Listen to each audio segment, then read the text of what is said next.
दोस्तों, गीता के चौथे अध्याय के एक श्लोक में भगवान कृष्ण ने कहा है, यदा यदा ही धर्मस्य ग्लानिर्भवति भारत अभ्युत्थानमधर्मस्य तदात्मानं सृजाम्यहम्। इसका मतलब है, हे भारत, जब जब धर्म की हानि होने लगती है और अधर्म बढ़ने लगता है, तब तब मैं स्वयं की रचना करता हूँ, अर्थात जन्म लेता हूँ मानव की रक्षा, दुष्टों के विनाश और धर्म की पुनः स्थापना के लिए मैं अलग अलग युगों कालों में अवतरित होता हूँ। हिंदू धार्मिक ग्रंथों के अनुसार धरती पर जब जब पाप बढ़ते हैं, तब तब भगवान खुद संसार में अवतार लेकर पापों का अंत करते हैं। शास्त्रों में दशावतार कथा का विशेष महत्व है। इसे करने से जीवन के सभी कष्ट दूर होते हैं और मनुष्य को मोक्ष की प्राप्ति होती है। नमस्कार मित्रों, आप सभी का फिर से स्वागत है हमारे YouTube चैनल SK गीता ज्ञान में। अगर आप भी भगवान शिव के सच्चे भक्त हैं, तो भगवान शिव का अनादर न करें। अगर आप यह कहानी सुन रहे हैं, तो इसे पूरा सुने, आधा अधूरा छोड़कर जाने की गलती न करें। अगर आप भगवान शिव के भक्त हैं, तो कमेंट में हर हर महादेव जरूर लिखें। आप हमारे चैनल पर पहली बार आए हैं, तो उसे सब्सक्राइब जरूर कर लीजिए और बेल आइकन को भी प्रेस कर लीजिए, ताकि आने वाली वीडियो का नोटिफिकेशन आपको मिलता रहे। प्रेम से एक बार बोलिए हर हर महादेव। तो चलिए कथा शुरू करते हैं। दशावतार व्रत भाद्रपद मास के शुक्ल पक्ष दशमी के दिन किया जाता है। पौराणिक मान्यताओं के अनुसार सृष्टि के पालन करता भगवान श्री हरि विष्णु के 10 प्रमुख अवतार माने गए हैं, जो हिंदू धर्म ग्रंथों में भगवान विष्णु के दशावतार के नाम से प्रसिद्ध हैं। जो भी मनुष्य इस दिन पूरी श्रद्धा और भक्ति भाव से भगवान विष्णु का व्रत करता है, वह अवश्य ही जीवन के सभी पापों से मुक्ति पाकर मोक्ष को प्राप्त करता है तथा उनके जीवन की समस्त कठिनाइयां दूर होकर वह आनंदमय जीवन व्यतीत करता है। ऐसा कहा जाता है कि भगवान विष्णु ने हर काल में सृष्टि की रक्षा के लिए अवतार लिया है। इन सभी अवतारों में भगवान विष्णु के 10 अवतार काफी महत्वपूर्ण माने जाते हैं। शास्त्रों में दशावतार व्रत का विशेष महत्व बताया गया है। इसके अनुसार दशावतार व्रत करने से जीवन के सभी कष्ट दूर होते हैं और व्यक्ति को मोक्ष की प्राप्ति होती है। दशावतार व्रत पर भगवान विष्णु के 10 रूपों की पूजा अर्चना की जाती है। ऐसा कहा जाता है कि भगवान विष्णु ने हर काल में सृष्टि की रक्षा के लिए अवतार लिया है। इन सभी अवतारों में भगवान विष्णु के 10 अवतार काफी महत्वपूर्ण माने जाते हैं। ये हैं मत्स्य अवतार, कूर्म अवतार, वराह अवतार, भगवान नृसिंह, वामन अवतार, श्री राम अवतार, श्री कृष्ण अवतार, परशुराम अवतार, बुद्ध अवतार और कल्कि अवतार। मालूम हो कि दशावतार व्रत प्रतिवर्ष भाद्रपद शुक्ल दशमी तिथि के दिन किया जाता है। इस साल यह व्रत 25 सितंबर सोमवार को किया जाएगा। इस दिन प्रातः काल दैनिक कार्यों से निवृत्त होकर स्नान करें और स्वच्छ वस्त्र धारण करें। अब दशावतार पूजन के लिए रोली, अक्षत, दीपक, पुष्प, माला, नारियल, नैवेद्य, कपूर, फल, गंगाजल, यज्ञोपवीत, कलश, तुलसी दल, श्वेत चंदन, हल्दी, पीत एवं श्वेत वस्त्र आदि सामग्री एकत्र करें। भगवान विष्णु का स्मरण करें। विष्णु जी की मूर्ति के समक्ष दीपक जलाएं। अब सभी सामग्रियों से विष्णु जी का पंचोपचार पूजन करें। इस दिन विष्णु मंत्र जाप, विष्णु सहस्रनाम, कीर्तन, स्मरण, दर्शन, विष्णु स्तोत्र आदि का पाठ करना शुभ माना जाता है। सहस्रनाम, कीर्तन, स्मरण, दर्शन, विष्णु स्तोत्र आदि का पाठ करना शुभ माना जाता है। इसके साथ ही दशावतार व्रत के दिन विष्णु जी की कथाओं का स्मरण करने का विशेष महत्व है। इसलिए इस दिन श्रीहरि के दशावतार की कथा अवश्य ही पढ़नी चाहिए। आप इस कथा को अपने परिवार वालों और पड़ोसियों को भी सुनाएं। दशावतार व्रत पर आप भगवान विष्णु का महामंत्र नमो भगवते वासुदेवाय का जाप करें। आप इस मंत्र को अपने सामर्थ्य अनुसार 1, 5 या 11 माला अवश्य जपे। कहते हैं कि सच्ची श्रद्धा के साथ दशावतार पर भगवान विष्णु की पूजा अर्चना करने से व्यक्ति के पापों का नाश होता है। दशावतार व्रत कथा। भगवान श्री कृष्ण कहते हैं, हे राजा, सतयुग के प्रारंभ में भृगु नाम के एक ऋषि हुआ करते थे। उनकी पत्नी दिव्या अत्यंत पतिव्रता स्त्री थी। वह आश्रम की शोभा थी और अपने गृह कार्य में लगी रहती थी। वह महर्षि भृगु की आज्ञा का पालन करती थी। भृगु जी भी उनसे बहुत खुश थे। किसी समय देवासुर के संग्राम में भगवान विष्णु के कारण असुरों को महान भय उत्पन्न हुआ। वे सभी असुर महर्षि भृगु की शरण लेने उनके पास आए। महर्षि भृगु अपना अग्निहोत्र आदि कार्य अपनी पत्नी को सौंपकर खुद संजीवनी विद्या को प्राप्त करने के उद्देश्य से हिमालय के उत्तरी भाग में जाकर तपस्या करने लगे। महर्षि दैत्यराज बलि को सदा के लिए विजयी करने के लिए वे भगवान शंकर जी की आराधना करके और संजीवनी विद्या को पाना चाहते थे।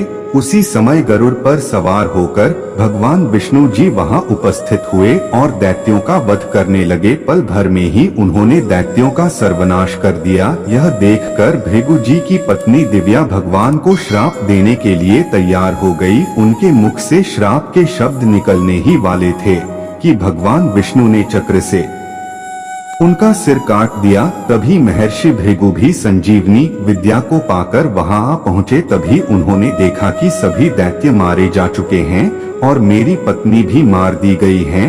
क्रोध में अंधे होकर महर्षि भृगु ने भगवान विष्णु को श्राप दिया कि तुम 10 बार मनुष्य लोक में जन्म लोगे। भगवान श्री कृष्ण ने कहा, महर्षि भृगु के श्राप के कारण ही इस संसार की रक्षा के लिए मैं बार बार एक नया अवतार लेता हूँ। जो मनुष्य भी भक्ति पूर्वक मेरी पूजा अर्चना करते हैं वे जरूर ही इस संसार में प्रसिद्ध होकर स्वर्ग में स्थान प्राप्त करता है।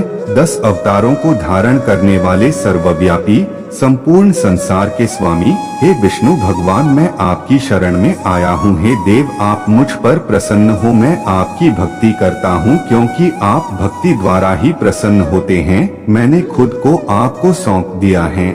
मुझे आप अपने धाम में ले चले। भगवान विष्णु को दशावतार क्यों लेने पड़े, इसके पीछे एक बहुत ही रोचक कथा का वर्णन आता है। इस कथा का आरंभ विष्णु भक्त राजा अम्बरीश से होता है। सूर्यवंशी राजा अम्बरीश परम प्रतापी और भक्त थे। एक बार उन्होंने विष्णु को प्रसन्न करने के लिए एकादशी के व्रत को करने का निश्चय किया। एकादशी का व्रत पूरा करने के बाद वे द्वादशी को पारण करने जा रहे थे कि महर्षि दुर्वासा कई ऋषियों के साथ उनके दरबार में आए। राजा ने सोचा कि ऋषियों को भोजन करवाकर ही व्रत का पारण करना ठीक होगा। उन्होंने महर्षि दुर्वासा से आग्रह किया कि वे उनका आतिथ्य स्वीकार करें। महर्षि दुर्वासा ने उनका आतिथ्य स्वीकार कर लिया और भोजन से पहले स्नान करने के लिए वे नदी तट पर चले गए। नदी तट पर स्नान करने और पूजा कर्म में महर्षि दुर्वासा को बहुत अधिक समय लग गया। द्वादशी बीतने में कुछ ही समय रह गए था और शास्त्रों के अनुसार द्वादशी में पारण न होने पर दोष लगता और त्रयोदशी हो जाने पर व्रत निष्फल हो जाता। इस परेशानी को दूर करने के लिए उन्होंने कुल पंडित से पूछकर शालिग्राम जी की मूर्ति को स्नान करवाया और उनका चरणामृत ग्रहण कर लिया। इतनी देर में दुर्वासा जी लौट आए और उन्हें लगा कि राजा अम्बरीश ने उनकी प्रतीक्षा किए गए बगैर भोजन ग्रहण कर लिया। महर्षि दुर्वासा क्रोधित हो गए। उन्होंने राजा को शाप दे दिया कि उन्हें मुक्ति नहीं मिलेगी और 10 बार शरीर धारण करना होगा। इतना होने पर भी उनका गुस्सा शांत नहीं हुआ। उन्होंने अपना एक बाल तोड़ा और कृत्या नाम की राक्षसी का निर्माण किया। वह भयानक राक्षसी राजा अम्बरीश को मारने के लिए दौड़ी। भगवान विष्णु ने अपने भक्त की रक्षा के लिए सुदर्शन चक्र को भेज दिया। सुदर्शन चक्र ने कृत्या का वध कर दिया और उसके बाद वह महर्षि दुर्वासा के पीछे लग गए। महर्षि दुर्वासा तीनों लोकों में भागते रहे लेकिन चक्र ने उनका पीछा नहीं छोड़ा। आखिर में जब वे थक गए राजा अम्बरीश की शरण में चले गए और अपने भूल का पश्चाताप करने लग गए। अम्बरीश ने महर्षि दुर्वासा को क्षमा कर दिया तो भगवान विष्णु ने अपने चक्र को लौट आने का आदेश दिया। भगवान विष्णु ने अपने भक्त की शाप से रक्षा करने के लिए उनका श्राप अपने ऊपर ले लिया। इस कारण भगवान को मत्स्य वाराह, कुर्म, नरसिंह, वामन, परशुराम, राम, कृष्ण, बुद्ध और कल्कि नाम के दशावतार लेने पड़े। तुलसी माता की कहानी एक समय की बात है। जालंधर नाम का दुराचारी राक्षस था।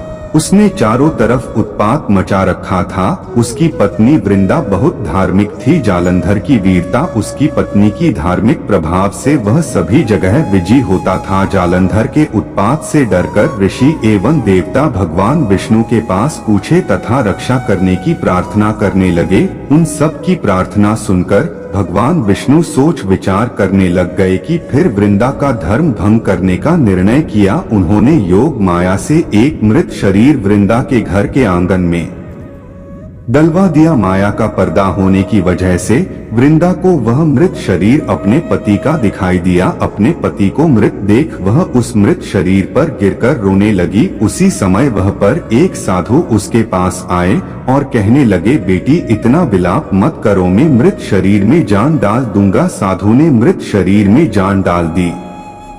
भाव भीबत होकर वृंदा ने उस मृत शरीर का आलिंगन कर लिया। फिर उसका पतिव्रत धर्म नष्ट हो गया। वृंदा को भगवान का यह छल कपट का पता चला तो उधर उसका पति जालंधर जो देवताओं से युद्ध कर रहा था, वृंदा का सतीत्व नष्ट होते ही वह मारा गया। जब वृंदा को इस बात का पता चला तो उसने क्रोध में आकर भगवान विष्णु को श्राप दे दिया, जिस प्रकार तुमने छल से मुझे पति से अलग किया है, उसी प्रकार तुम भी अपनी पत्नी का छल पूर्वक हरण होने पर स्त्री वियोग सहने के लिए मृत्यु लोक में जन्म लोगे। यह कहकर वृंदा अपने पति के शव के साथ सती हो गई। भगवान विष्णु अब अपने छल पर बड़े लज्जित हुए। देवताओं व ऋषियों ने उन्हें कई प्रकार से समझाया तथा पार्वती जी ने वृंदा की चिता भस्म में आंवला, मालती व तुलसी के पौधे लगाए। भगवान विष्णु ने तुलसी के पौधे लगाए। भगवान विष्णु ने फिर तुलसी को ही वृंदा समझा और कालांतर में उन्होंने राम अवतार के समय राम जी को सीता का वियोग में रहना पड़ा। ऐसा भी लोग कहते हैं कि वृंदा ने यह शाप दिया था, तुमने मेरा सतीत्व भंग किया है, तुम पत्थर बनोगे। विष्णु बोले, हे वृंदा, तुम मुझे लक्ष्मी से भी अधिक प्रिय हो गई हो। यह तुम्हारे सतीत्व का ही फल है कि तुलसी बनकर मेरे साथ रहोगी। जो भक्त तुम्हारे साथ मेरा विवाह करेगा वह परमधाम को प्राप्त होगा। इसी कारण शालिग्राम या विष्णु भगवान की पूजा बिना तुलसी से अधूरी मानी जाती है। इस पुण्य की प्राप्ति के लिए आज के कलयुग में भी तुलसी विवाह बड़ी धूमधाम से किया जाता है। तुलसी का कन्यादान करके तुलसी विवाह संपन्न करते हैं। तुलसी पूजा करने का बड़ा ही अलग महात्म्य होता है। दोस्तों, उम्मीद है आपको यह कथा पसंद आई होगी। अगर आपको यह कहानी पसंद आई हो तो अपने दोस्तों और परिवार के साथ जरूर शेयर करें। चैनल को सब्सक्राइब जरूर कर लें। अगर आप भी भगवान शिव के सच्चे भक्त हैं तो कमेंट में हर हर महादेव जरूर लिखिएगा।